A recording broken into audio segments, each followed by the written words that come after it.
Hey hello guys, നിങ്ങളുടെ പേഴ്സൻ്റെ ഒരു കറണ്ട് ഫീലിങ്സാണ് ഞാനിപ്പോൾ ഇവിടെ കാണിക്കുന്നത്.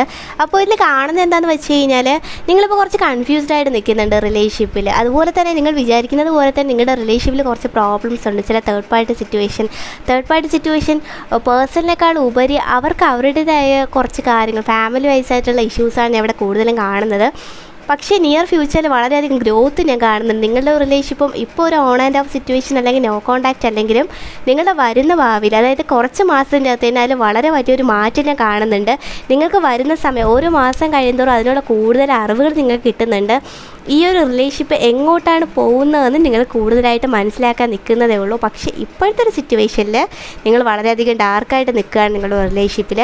ഇത് കയ്യിൽ നിന്ന് പോയി എന്ന് തോന്നലുള്ളവർ വരെ ഉണ്ടായിരിക്കാം. പക്ഷേ കൂടുതൽ ഇൻഫർമേഷൻ കിട്ടുന്നതിനനുസരിച്ച് നല്ല നല്ല മാറ്റങ്ങൾ റിലേഷനിൽ വരുമെന്ന് തന്നെയാണ് ഏഞ്ചൽസ് പറയുന്നത്. Okay, thank you.